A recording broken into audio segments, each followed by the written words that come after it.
¿Cómo está avanzando? No, mira, le pongan la salida.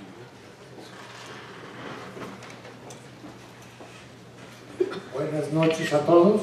Buenas Agradezco noches. su presencia y le agradezco al doctor Luna su invitación.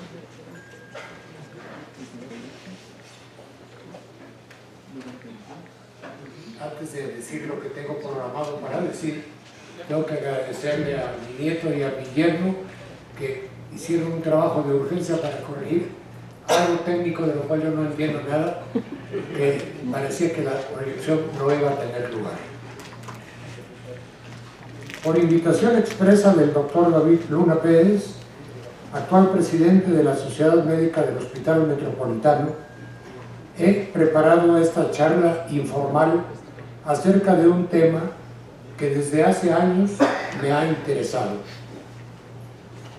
Antes de entrar en detalles, me permito recordarles que soy un médico cirujano oncólogo en retiro desde hace 10 años, que no soy ni historiador, ni fotógrafo, ni arquitecto, sino solamente un enamorado del arte y de la historia. Esto no es una justificación, es sino solamente una explicación. Que toda mi preparación es autodidacta y empírica, y que el material que presentaré es el obtenido por mí en mis viajes de placer, escogiendo para visitar aquellos sitios donde por mis lecturas sé que existen construcciones dignas de ser visitadas. El origen de mi interés en la materia es el siguiente. Cuando en el año de 1964 contraje matrimonio, tenía yo una beca de 2 meses del British Council para trabajar en el Royal Marsden Hospital de Londres. Durante ese tiempo me di la oportunidad de visitar varios monumentos artísticos de muy alto valor, y al terminar la beca paseamos mi esposa y yo durante un mes por diversos lugares de Europa.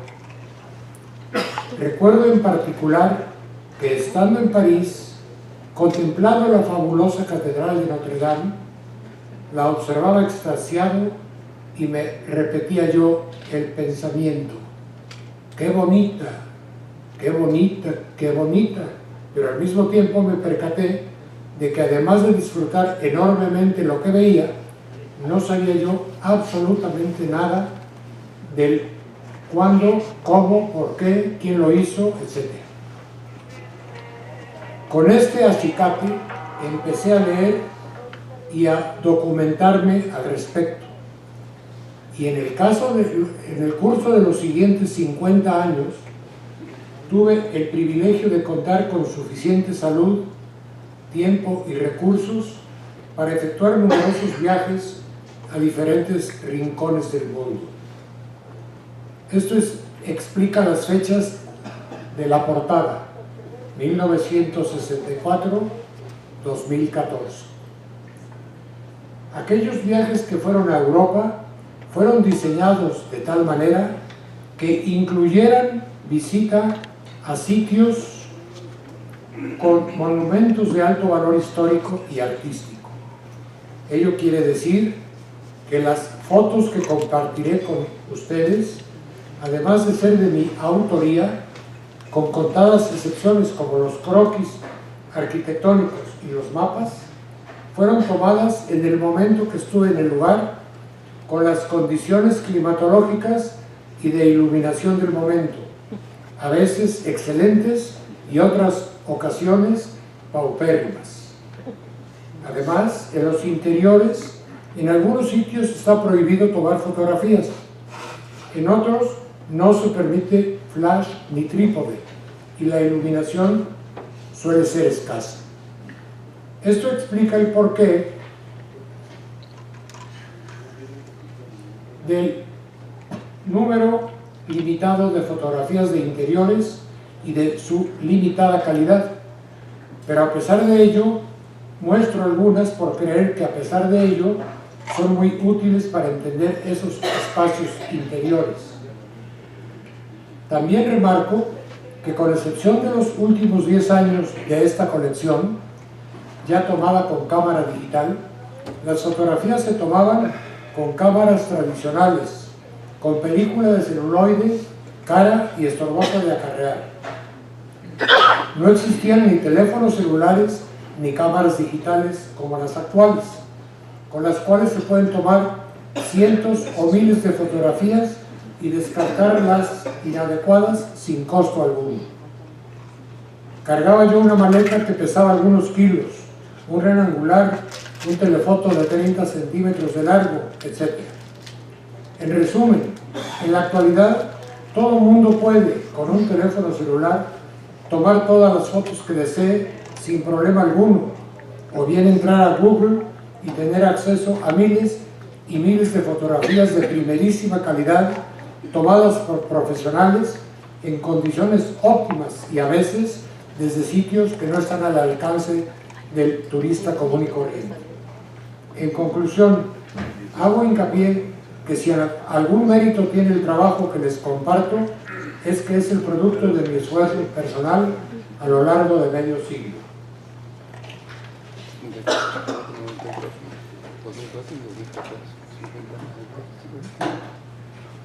Con esta explicación inicial entro en materia. No siendo yo un experto en la materia, no esperen que entre yo en grandes detalles técnicos, pues no estoy capacitado para ello, y siendo ustedes un grupo profesional en relación también con la ciencia médica, no con la arquitectura, me agradecerán que así lo hagan. Primero daré algunos datos acerca de los orígenes y significados del arte gótico, referidos solamente a la arquitectura religiosa. No tocaré ni la escultura ni la pintura del mismo estilo, así como tampoco la arquitectura civil.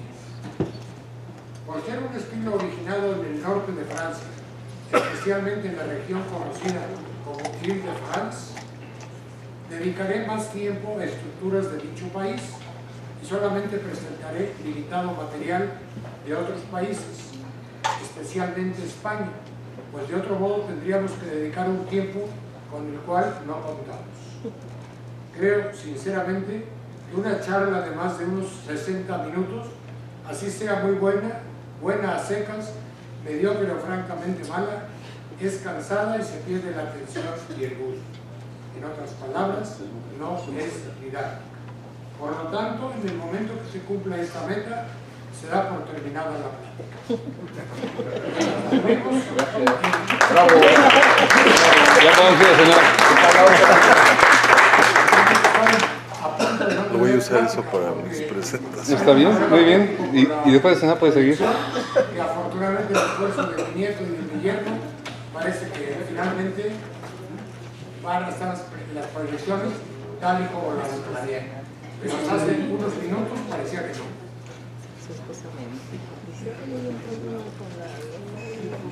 Sí, está bien.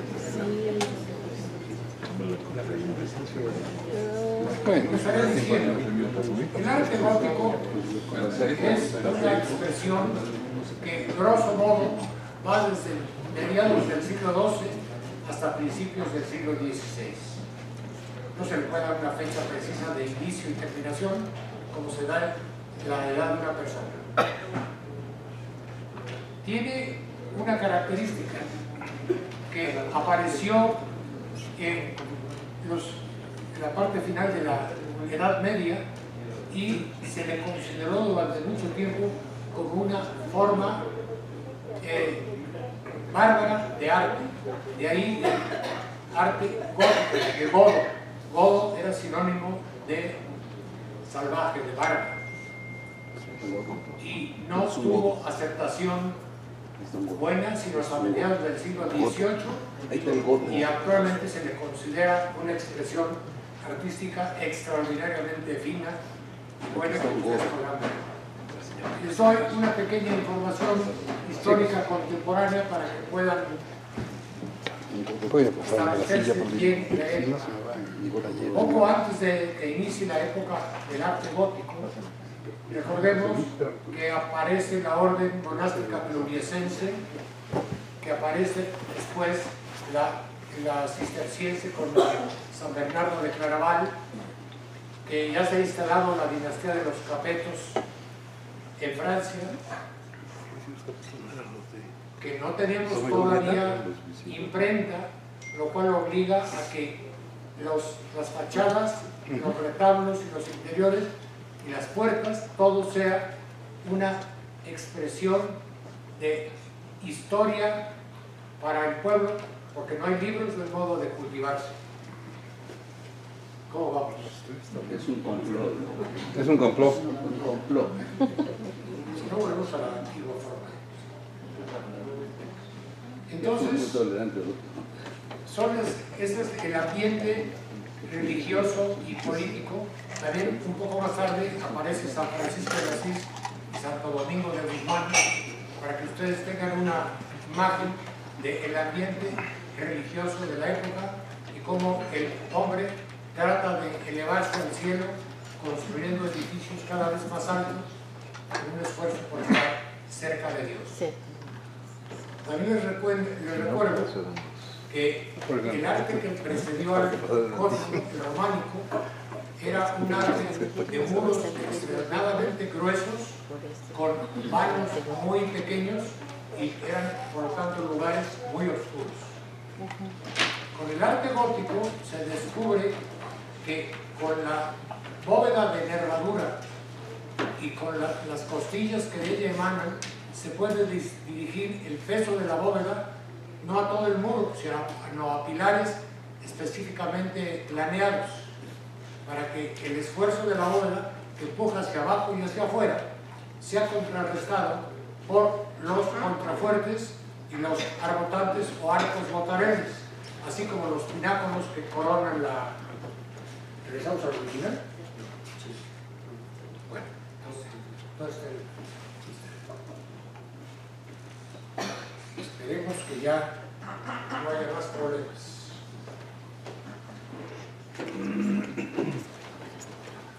Entonces ya ven por qué las fechas que ahí se ven.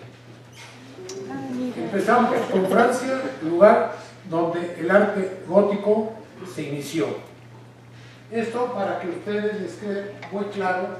No, es clarísimo.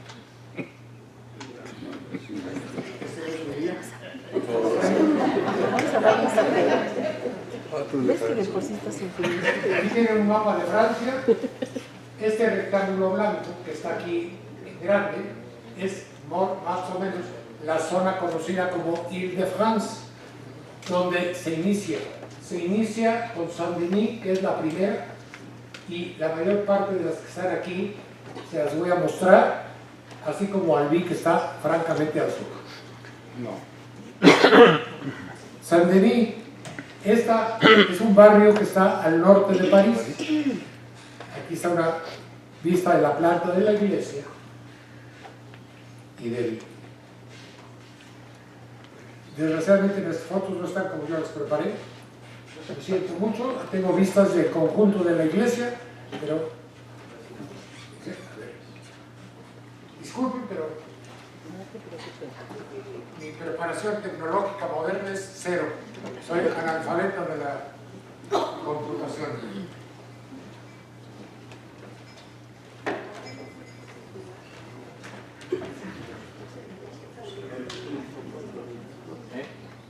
No los estrese, están tratando de ayudar. Es que él es muy positivo. Ay, La cruz soleada. es que debe estar para que la gente ¿Qué? Nada. No, nada. Pero jugamos a que sí. Mi cotorreo. Me cotorrea. Mi cotorreo. Tiene virus.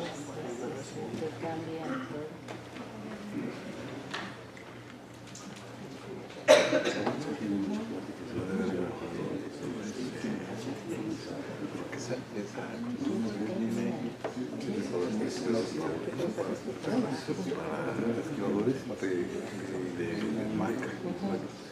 Ese es el problema. Ahí está, niño.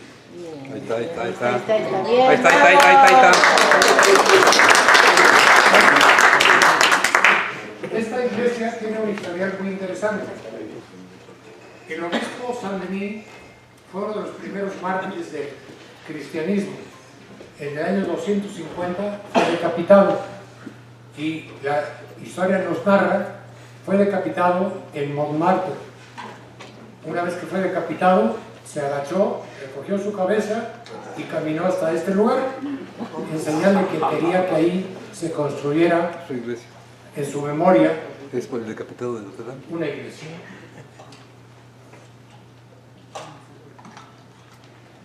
Esta iglesia, como ustedes ven, todo el arco apuntado no tiene la claridad que va a tener el gótico ya en su etapa de madurez.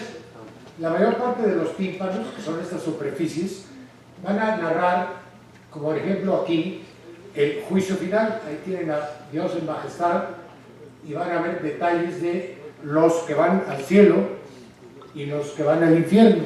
También se menciona con frecuencia la dormición de la Virgen o la asunción de la Virgen, así como la historia de algunos mártires. Todo esto es Saint-Denis, en el norte de París.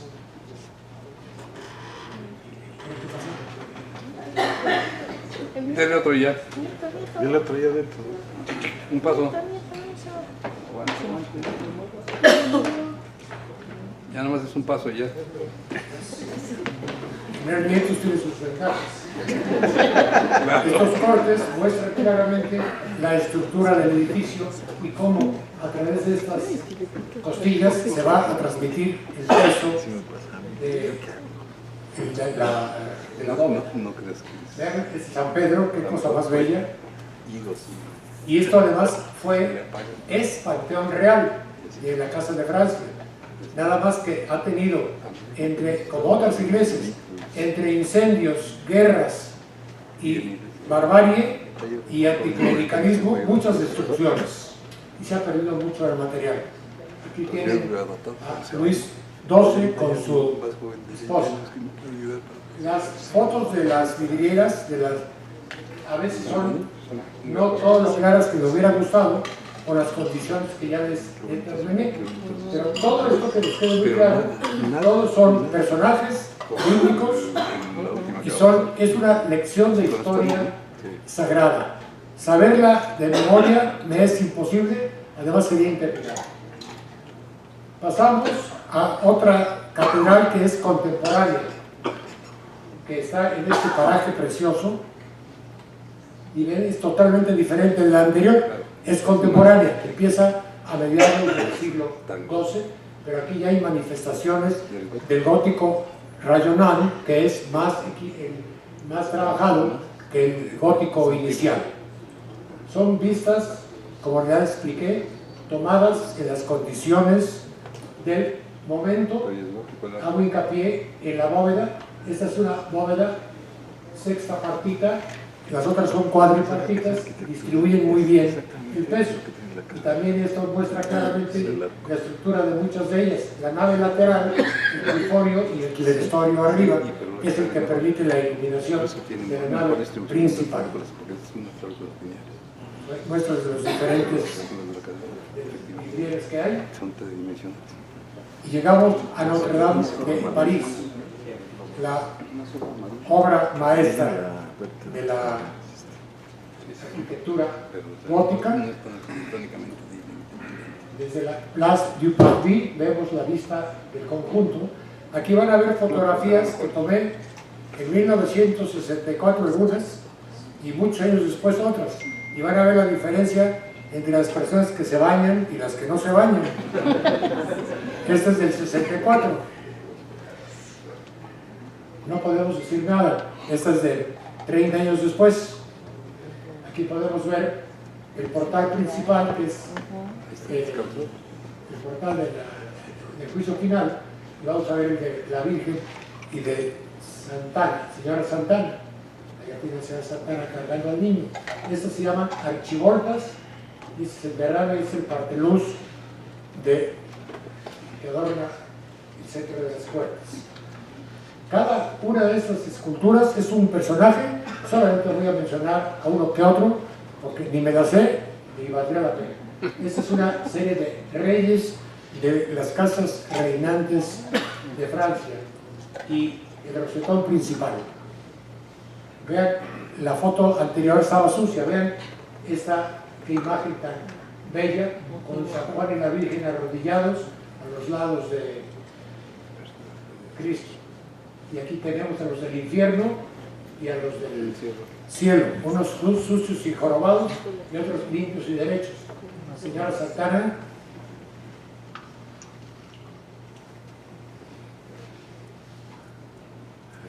aquí lo que les dije, San Denis, que cargó su cabeza y caminó hasta San Denis para que ahí sea su iglesia. Esto es Notre Dame de París, pero hasta nuestro simbolismo. Está rodeado de dos ángeles. Vean ustedes la magnificencia de la escultura. La parte de atrás, el ábside, una vista lateral con los pináculos y los arbotantes que hacen, es como un exoesqueleto que empuja para evitar que se caiga por el peso de la bóveda. Otro de los derrames de la puerta, todo el trabajo escultórico de primerísima clase. Una vista del crucero, uno de los tantos rosetones del transepto.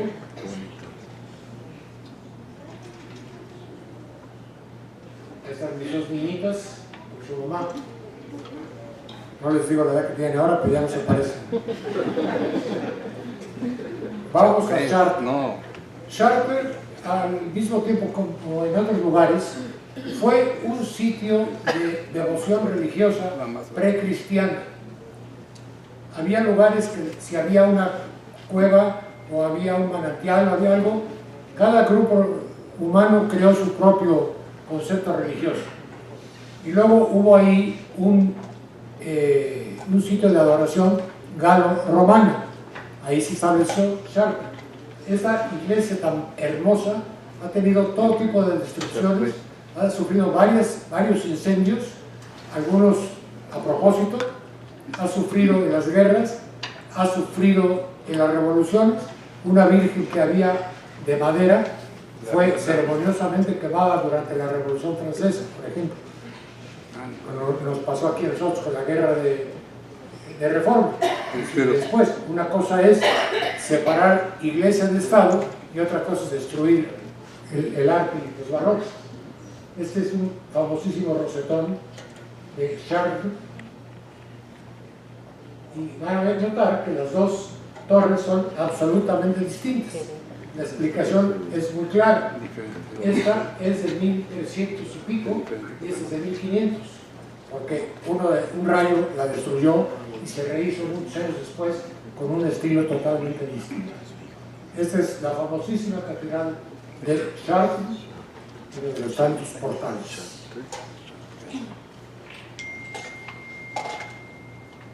El remate central, la torre antigua de pizarra y un acercamiento de uno de los derrames de las puertas. Un acercamiento del rosetón, vean la terracería que se llama el trabajo en piedra, y vista desde dentro, pues luce además con el colorido de los judíos. Otra imagen extraordinaria del creador presidiendo. Note las cabecitas de los de abajo están volteando hacia arriba para poderlo ver bien.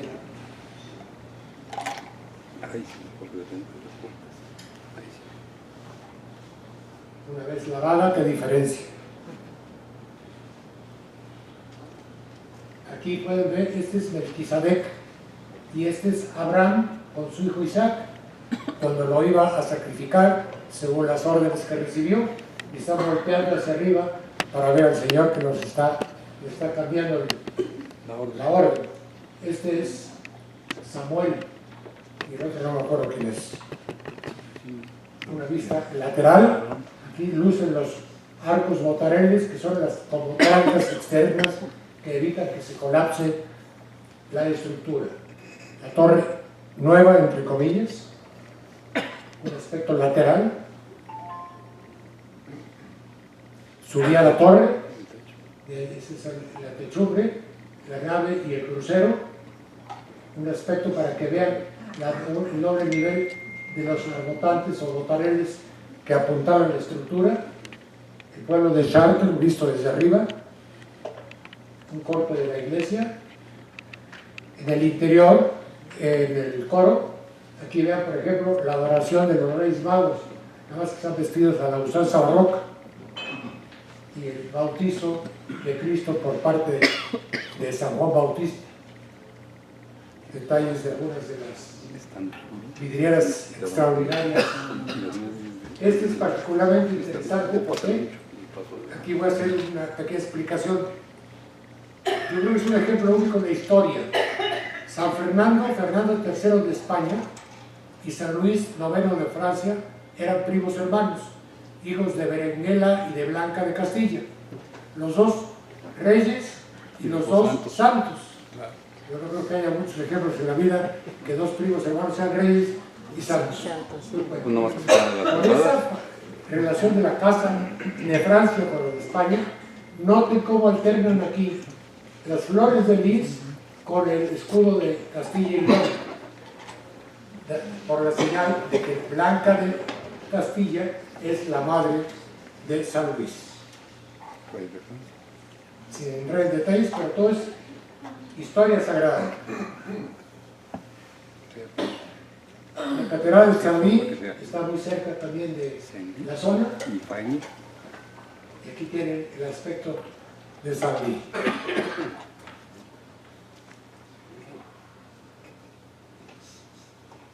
Hay cambios considerables de estilo en relación con lo que ya les mostré.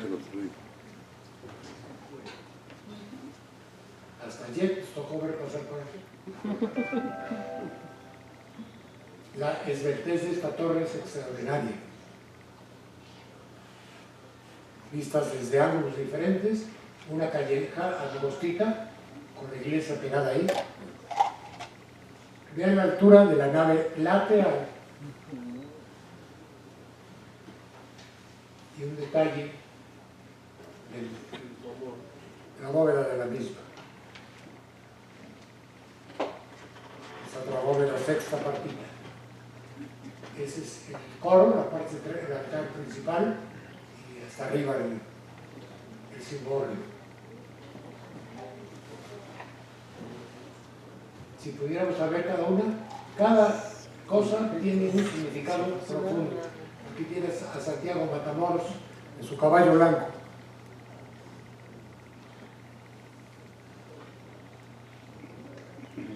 Esta catedral, muy importante, el lugar de la coronación de los reyes de Francia.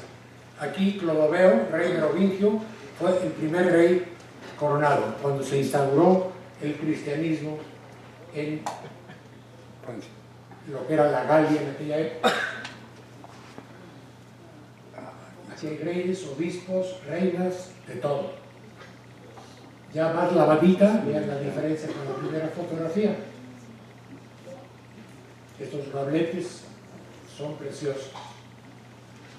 Un detalle de la torre. Los edículos con estatuas de diversos personajes.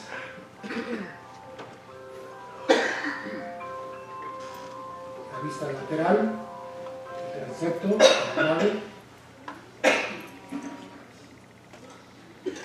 Este es el famosísimo ángel sonriente de Reims. El derrame de una de las puertas con todos los personajes.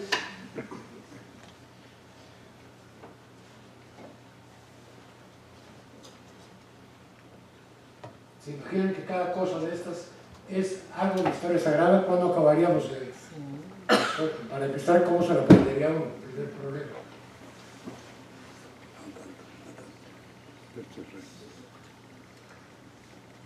Esta iglesia tiene unas naves, vean, la nave lateral es la vista que da hacia el poniente, o sea, a los pies de la iglesia. Vean la calidad de el tallado en piedra y las vidrieras.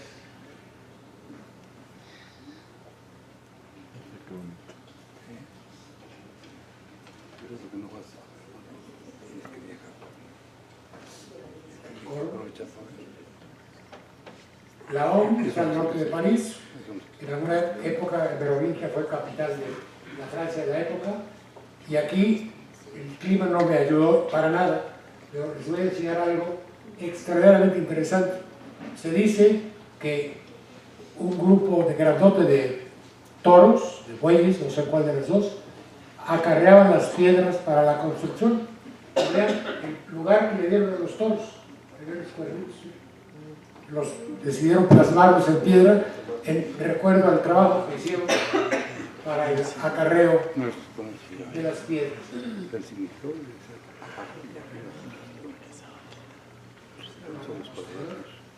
A través de la estructura típica del gótico, el Partenón con la Virgen con el Niño.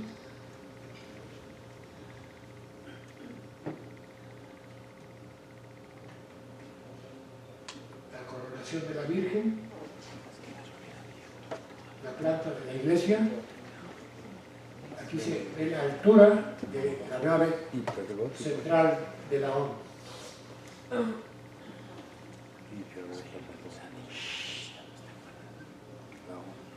Un corte del edificio para que se pueda apreciar y la planta del mismo. Noyon está muy cerca de la ONU y es gótica pero con características diferentes, como ustedes pueden notar. Aquí el cimborrio es semicircular y con capillas semicirculares cubiertas de pizarra.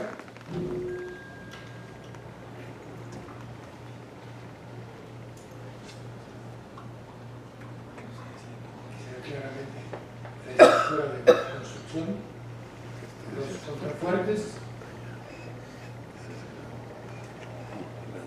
la presentación. ese es el claustro, una vista del claustro. Vean la tercería en piedra que figura, el arco apuntado, que junto con las costillas son los elementos básicos del estilo arquitectónico gótico. La parte lateral, la estructura y algunos ejemplos de nivel de nave lateral. Y son diferentes catedrales para que vean cómo puede variar